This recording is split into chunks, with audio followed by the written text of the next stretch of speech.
ইসলাম হুকুমাত কায়েম করবে নামাজকে কায়েম করার জন্য, অথচ আমরা দেখা যায় অনেকে ইসলাম হুকুমাত আসার আগে নামাজকে ধ্বংস করে ফেলেছে। নামাজের গুরুত্ব নেই, সুন্নাতের গুরুত্ব নেই। আপনারা জানেন মুসলমানরা এক যুদ্ধের মধ্যে জিততে পারতেছিল না, এই ঘটনা আপনারা সবাই জানেন। ঘটনা কি? মশওয়ারায় বসছে, জিততে পারতেছি না কেন? মশওয়ারায় কি সিদ্ধান্ত হয়েছিল? অস্ত্র কম, ঢাল কম, তলোয়ার কম, ঘোড়া কম, সৈন্য সংখ্যা কম না।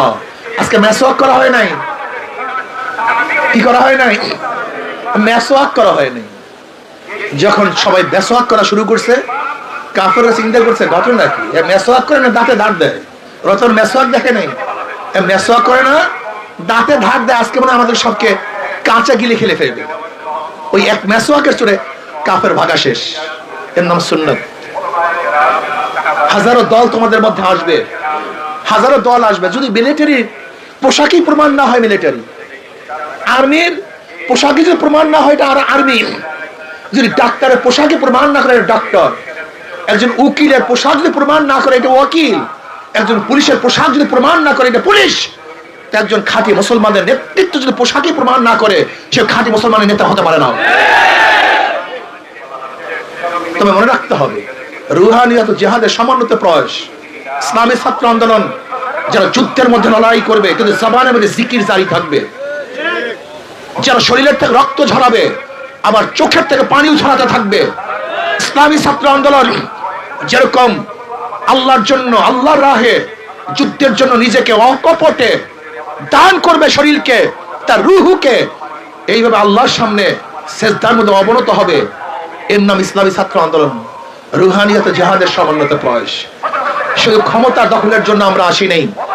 যদি শুধু ক্ষমতাই দখল করতে চাও, তাহলে বিএনপি করো, আওয়ামী লীগ করো, সেইটা করো, অমুক করো। লেকিন ইসলামী ছাত্র আন্দোলন করতে হবে, নিজেকে গঠন করার ভিত্তিতে সমাজকে গঠন করতে হবে, নিজেকে তৈরি করার ভিত্তিতে রাষ্ট্রকে গঠন করতে হবে, নিজেকে গঠন করার ভিত্তিতে এই গোটা জাতিকে গঠন করতে হবে। নিজেকে গঠন হবেন না, নিজের কোনো খবর নাই, আপনার রাষ্ট্র নিয়ে চিন্তা করেন। আমাদের শায়খ মোহাম্মদ কথা বারবার একটা কথা বলেছেন, রাষ্ট্রের মধ্যে ইসলাম হুকুমাত কায়েম করতে হাজারো বাধা আছে কি নাই? একটু আপনার শক্তিশালী হন না, দেখুন আমেরিকার অবস্থাটা কি হয়, রাশিয়ার অবস্থাটা কি হয়, ভারতের অবস্থাটা কি হয়, চীনের অবস্থাটা কি হয়। ইসলামী হুকুমাত কায়েম করার জন্য রাষ্ট্রের মধ্যে হাজারো বাধা আছে কি নাই? বিপদ আছে কি নাই? বাধা আছে, বিপদ আছে। কিন্তু তোমার শরীর নামীয় রাষ্ট্রের মধ্যে, এই শরীর নামীয় রাষ্ট্রের মধ্যে ইসলাম হুকুমাত কায়েম করতে কোনো বাধা? শরীর নামীয় রাষ্ট্রের মধ্যে ইসলাম হুকুমাত কায়েম করো না। তুমি দেশের মধ্যে রাষ্ট্র ইসলাম হুকুমাত কায়েম করতে চাও, ঘটনাটা কি একটু বলো তো আমাকে, এই প্রশ্নের জবাব দাও তো। আসলে রাষ্ট্র কায়েম করতে চাও না, ইসলাম হুকুমাত কায়েম করতে চাও না, ক্ষমতা দখল করতে চাও। এই ক্ষমতা দিয়ে হবে কি? হবেটাকে আমাকে বলো। শেখ হাসিনা তো ক্ষমতায় ছিল, খালেদা জিয়াও ক্ষমতায় ছিল, এরশাদও ক্ষমতায় ছিল, আরে ফেরাউনও তো ক্ষমতায় ছিল, নমরুদও ক্ষমতায় ছিল। এতে ফায়দাটা কি? না, আমি ক্ষমতায় কেন যেতে চাই? ইনফাজে শরিয়ত, শরিয়তকে বাস্তবায়নের জন্য, শরিয়তের আইনকে বাস্তবায়নের জন্য আমি ক্ষমতায় যেতে চাই, প্রতিষ্ঠিত করার জন্য ক্ষমতায় যেতে চাই। শুধু অর্থ কামাই করার জন্য আমি ক্ষমতায় যেতে চাই না। এর জন্য আসুন, আমি ছাত্র আন্দোলনের প্রত্যেকটা ছেলেকে বলবো, নিজেকে নিজে আগে গঠন করো, এরপরে সমাজকে গঠন করাও। নিজে গঠন না হয়ে সমাজকে গঠন করা যায় না। আমি বিশ্বাস করি ঈশা ছাত্র আন্দোলন রুহানিয়াত ও জিহাদের সমন্বিত প্রয়াস, এদের বাহ্যিক শক্তির চেয়েও রুহানি শক্তি অনেক বেশি থাকবে। এদের বাহ্যিক কথার চেয়েও তাদের রুহানি কথা অনেক শক্তিশালী হবে। এদের বাহ্যিক দৃষ্টির চেয়েও তাদের রুহানি দৃষ্টি আরো মারাত্মক হবে। ইত্তাকু আন ফিরাসাতিল মুমিন ফাইন্নাহু ইয়ানজুরু বিনুরিল্লাহ। কাজে আমাদের চক্ষু, আমাদের কান, আমাদের জবান, আমাদের পাও, হাতগুলি যখন শরীয়ত সম্মত হবে, তখন ঈশা ছাত্র আন্দোলন বিজয় অর্জন করবে ইনশাআল্লাহ। আরেকটা কথা মনে রাখবেন, ইসলামে হারার বলতে কোনো সাবজেক্ট নেই। ইসলামে হারার কোনো সাবজেক্ট নেই। আমরা মরলে শহীদ, বাঁচলে গাজী, হারার কি আছে? এখানে আসছেন যে আল্লাহর জমিনে আল্লাহর হুকুমত কায়েম করার জন্য এসছেন, প্রতিটা মুহূর্তে সওয়াব, প্রতিটা মুহূর্তে নেক। আপনি কি দেখেন নাই বদরের ময়দান উমাইর রাদিয়াল্লাহু তাআলা আনহুকে নবী আলাইহিস সালাম কি বলেছেন?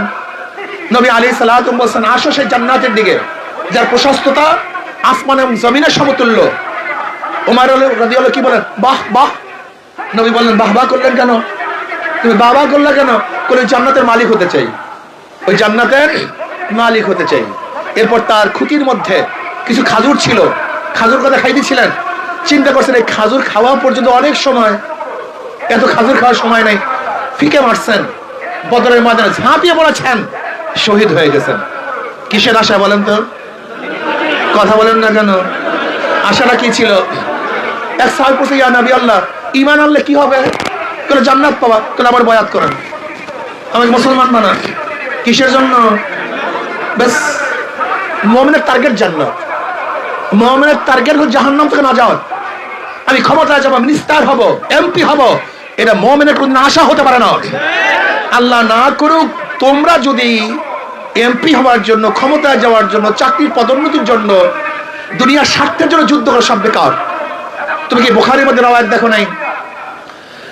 কিয়ামতের ময়দানে আল্লাহ পাক এক ব্যক্তিকে দাঁড় করবেন, এদিকে ব্যক্তি শহীদ। বলে কি করছো আমার জন্য? বলে আল্লাহ তোমার জন্য রাস্তায়, তোমার রাস্তায় গলা কাটায় দিস। আল্লাহ বলবেন, আমি জানি কেন গলা কাটাইছো। তোর আলোচনা সব জায়গায় ছড়িয়ে পড়বে, তোর পদোন্নতি হবে, তুই গনিমতের মাল অর্জন করবি, তোকে সবাই বীর বলবে, যোদ্ধা বলবে। এই কারণে শহীদ হয়েছে, আমার জন্য না। আল্লাহ কি বলবেন? ফেরেশতাকে ধর, ধর ওকে, জাহান্নামের শিকার লাগা, উব্বুর কর, টানতে টানতে জাহান্নামে নিক্ষেপ কর। হয়েছে শহীদ, কিন্তু জান্নাতীরা জাহান্নামী। কারণটা কি বলেন না কেন? উদ্দেশ্য কি ছিল? আজকেও যারা দুনিয়ার স্বার্থে দল করবেন, হসপিটালের মালিক হব, ব্যাংকের চাকরি পদোন্নতি হবে, আমার দুনিয়ার মধ্যে এইটা হবে সেইটা হবে, আল্লাহর কসম, যদি দুনিয়ার কোন স্বার্থ আপনারা সংগঠন করেন, সব বেতাল হয়ে যাবে, সব ভণ্ডুল হয়ে যাবে, সব তছনছ হয়ে যাবে। ইন্না সালাতি ওয়া নুসুকি ওয়া মাহইয়ায়া ওয়া মামাতি লিল্লাহি রাব্বিল আলামিন। কোন স্বার্থে আমি কাজ করি না।